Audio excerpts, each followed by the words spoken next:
Hello, यो चाहिँ गोर्खा बारपाकको भूकम्प पछाडिको चाहिँ बस्ती। यो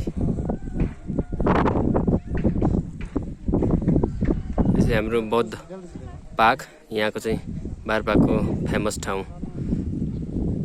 यहाँ तपाईँले भ्यू देख्न सक्नुहुन्छ, एकदमै रमणीय ठाउँ छ।